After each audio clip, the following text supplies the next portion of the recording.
For in the grandmother's hut. Next morning Peter came away with his goods, and Heidi went to the pasture with them. This happened day after day, and in this healthy life Heidi grew stronger and more somber every day. Soon the autumn came, and when the wind was blown across the mountainside, the grandfather was saying, "You must stay young today, Heidi, for the wind can blow such a little thing as you down into the valley with a single glance." It always made Peter happy when Heidi did not come along, for he saw nothing but misfortune ahead of him. He hardly knew how to pass his time, and besides, he was deprived of his abundant dinner. The Ingles were so accustomed to Heidi by this time that they did not follow Peter when she was not with him. Heidi herself did not mind staying at home, for she loved nothing better than to watch her grandfather with his saw and hammer. Sometimes the grandfather would make a small rain chisel on those days, and there was no greater pleasure for Heidi than to see him stir the butter with his bare arm when the wind would howl through the fir trees. On those stormy days Heidi would run out to the grove, cheerily and happy by the autumn's roaring in the branch. The sun had lost its vigor, and she had to put on her shoes and stockings and her little dress. The weather got colder and colder, and Peter came, and the morning he would blow into his hands. He was so frozen at last Peter could not come any more, for a deep snow had fallen overnight. Heidi stood at the window, watching the snow falling down. It kept on snow till it reached the windows. Still, it did not stop, and soon the windows could not be opened, and they were all shut in. When it had lasted for several days, Heidi thought that it would soon cover up the cottage. It finally stopped, and the grandfather went out to shovel the snow away from the door and windows.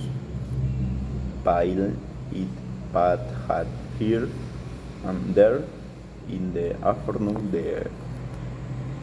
the two were sitting near the fire when noisy steps were heard outside and the door was pushed open. It was Peter who had come up to see Heidi. Matter would even he went up to the fire he said was beaming, and Heidi had to laugh when she saw little waterfall trickling down from his person, for all the ice and snow had melted in the great heat. The grandfather now skied Peter how he had alone in school. Heidi was so interested that she asked him and hunger questions. Poor Peter, who was not an easy talker, found himself in great difficulty answering the little were inquiries, but at least it gave him leisure to dry his clothes.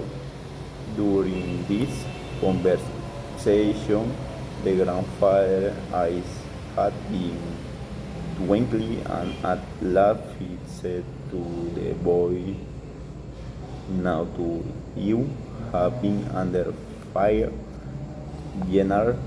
We need some strengthening. Come on, young as at saber, with that the old man pepper and milk, which amply satisfied Peter's appetite.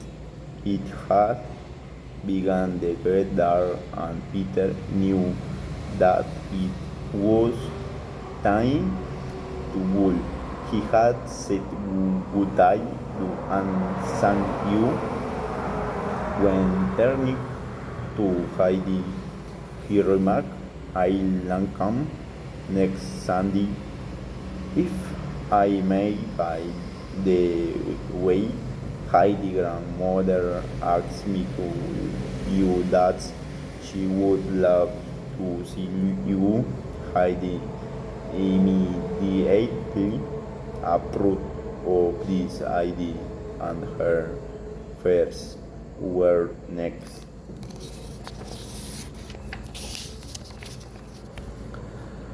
Morning was grandfather. I must good night to grandmother. She is expected me. 4 days later, the sun was shining, and the tide pack frozen snow was frankly under every step. Heidi was sitting at the dinner table, imploring the old man to let her make the visit. Then, when he got up and fetching down her heavy car, told her to fall in, they went out in the glistening snow. No sound was heard, and the snow later fell trees show and glitter in the sun. Heidi, in her transport, was running to and fro. Grandfather came. Oh, look at the trees. They are all covered with silver and gold. She, she called to the grandfather, who had just come out of his work clothes with a white sleeves. Wrapping the child up in her cover, he put her on the slope, holding her fast. Off they started at such a pace that Heidi shouted for joy, for she seemed to be flying like the bird. The slave had spot in front of Peter's hut, and grandfather said, "Go in, when it hits dark star on your way home. When he had unread her, he turned homewards with his sleigh opening the door, hiding found herself in a tiny dark kitchen and going through another door. She entered a narrow chamber near a table. A woman was seriously busy with mending Peter coat, which Heidi had recognized immediately. A bent walk woman was sitting in a corner, and Heidi approached her at once said, "How do you do, grandmother? I have come now, and I hope I haven't kept you waiting too long." Lifting her head, the grandmother sought for Heidi's hand. Feeling it softly, she said, "Are you the little girl who lives up with the uncle? Is your name Heidi?" "Yes," Heidi replied. "The grandfather just brought me down in the sleigh. How is it possible? Lordans are as warm as those." "Brigada, did the uncle really come down with the child?" Brigada Peter's mother had gotten her to look at the child. She said, "I don't know if he did, but I don't think so. She probably doesn't know." Heidi, looking up, said quite decidedly, "I know that grandfather wraps me up in cover when we crossing them together." "Peter was really awfully old," said grandmother. "We never thought the child would live more than 3 weeks with him." "Brigada, tell me what she looks like." "She has Dlcc, fine limbs and black eyes and curly hair like Tobias and the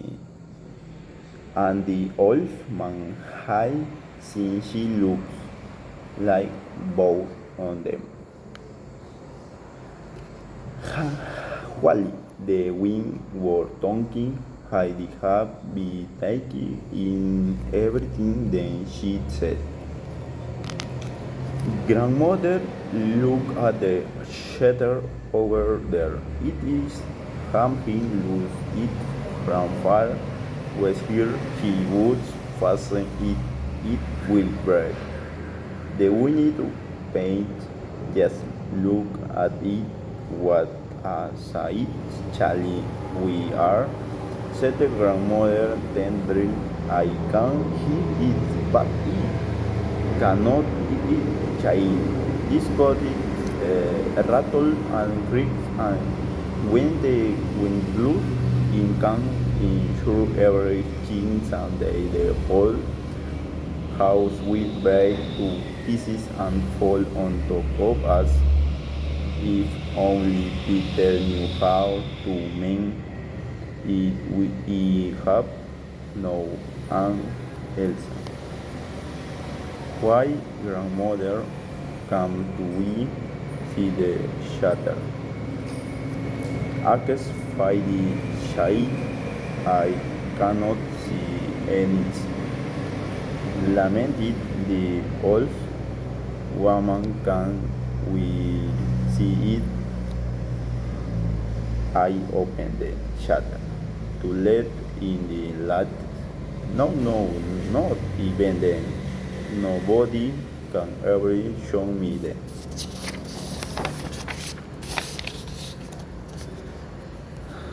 Lighten again, but we can see when you go out into the snow where everything is bright. Come with me, grandmother, I'll show you.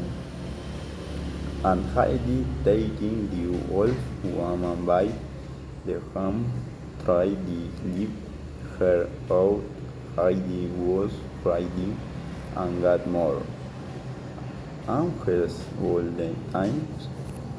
Just let me stay here, child. Everything is dark for me, and my poor eyes can neither see the snow nor the light. But grandmother, does it not hurt like in the summer when the shine down on the mountains to the say good night, setting the old flame? No, Shelly, I can never see the fire once anymore. I had to live in darkness, always hiding where mocking now and so aloft. Can now be my eat life for you? Is there nobody who can do it? Grandmother, Novi, no grandmother try all possible means to comfort the child. It wrung her heart to see her terrible distress. It was only care for Heidi to stop crying when she had once begun, for she cried. So Sheldon, the grandmother said, Heidi, let me tell with something people who cannot see love to seem too friendly words down beside me and tell me all about yourself. Talk to me about your grandfather, for it has been long since I have heard anything about him.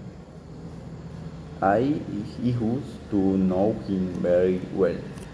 Heidi suddenly wiped away her tears, for she had had a hearing shot. Grandmother is a shall tell grandfather about it, and I am sure he can make it like for you he had. And Heidi, who is the greatest Basti, began to describe her life, with the grandfather listening attentively to the wind when said to each other sometimes. Do we hear what she said about the uncle? If we listen, Heidi's table was interrupted suddenly by a great something on the door, and who should come in but Peter. No sooner had he seen Heidi than he smiled, opening his round eyes as washy as possible. Heidi called, "Good evening, Peter. Is it really time for Jim to come home?" Exclaiming Peter's grandmother, "Hi, Wycliffe, the time has flown. Good evening, little Peter. How is your reading going?" "Just the same," the boy replied. "Oh dear, I was hoping for a change. At last you are near 12 years old. My boy, why should there be a change?" "In where?" Heidi with greatest interest. I am afraid he never learned it far. All on the shelf over there is an old prayer book with beautiful song. I have forget them all, for I do not hear them anymore. I long that Peter should read them to me someday, but he will never be able to. Peter might have up from her where now Shehem. I must make a light the afternoon has passed and now it's get there when Heidegger goes. Where did she study and holding out her hand to all, she said good night. I have to go, for it is getting dark, but the anxious grandmother called out, "Oh, old child, don't let her head cold. Do we hear? Has Heidi a shawl? I am, but I won't be called Heidi called back, for she had already escaped through the door she ran so fast that Peter could hardly follow her. The old woman frighteningly called out Brigada ran fast her head our soul hill fresh in this cold night hurry. A brigada obeyed. The children had hardly climbed any distance when they saw the old man coming, and with a few vigorous steps he stood beside them. I am glad to be your where Heidi, he said, packing her into her cavern to see it, and told the grandmother what she had eaten. It's not good, sang good, the old woman said. We hope she'll come again. She has done me so much good. What a soul she has, the darling, and how nicely she thanked all evening. The grandmother said to herself, if only he lets her come again, I have something to look forward to in this world. Now, thank good, Heidi could hardly wait before they reached the cottage.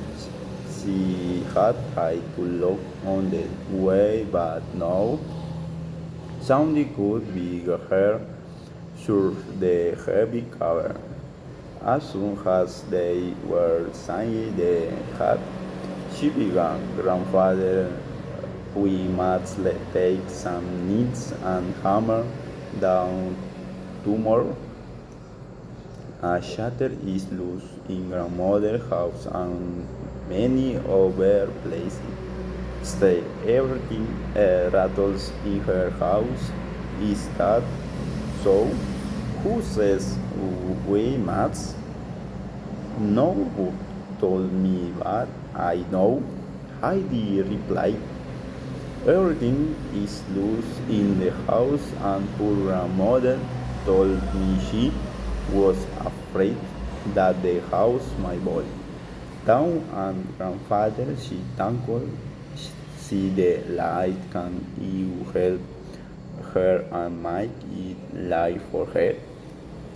How terrible it must be to be afraid in the dark and nobody there to help you.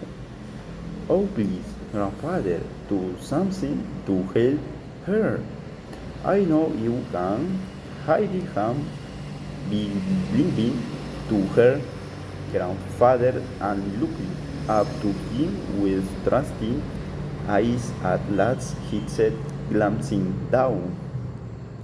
All right, child, will see that it won't rattle anymore. We can do it tomorrow. Heidi was so very good at this work that she danced around the room shouting, "We do it tomorrow. We can do it tomorrow." The grandfather keeping his word to hide down the following day with the same instruction as before. After Heidi had disappeared, he went around the house inspecting it. The grandmother in the hardwood at seeing the child. Agent had stopped the window and called, "Here is the child, Agent. She has gone." Agent, Heidi, grasping her outstretched hand, sat herself on a low stool at the old woman's sips and began to chat. Suddenly, violent blows were heard outside. The grandmother in her garage nearly upset the spinet with an scream. "Oh, good! It has come at last. The house is tumbling down." "Grandmother, don't be frightened," said the child how she put her arm around her. "Grandfather is just facing the shutter and fixes everything for you." "Is that possible?" Has would not forget as after love. "Brigada, have you heard it? Surely that is a hammer has him to come in a moment. If it is he, for high mats some him." When Brigada went out, she found the old man busy with putting a new being along the wall. Approaching him, she said, "Mother, I wish I served, and Mother would like to see. There are few that would have an uncle, and how can we send you?" "That will do," he interrupted. "I know what your opinion about me is, but before I can find what needs mending myself."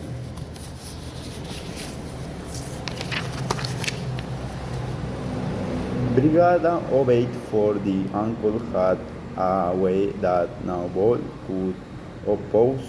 All afternoon the uncle hammered around, he even climbing up on the roof where March was missing. At last he had to sob, for the lad's knife was found from his pocket.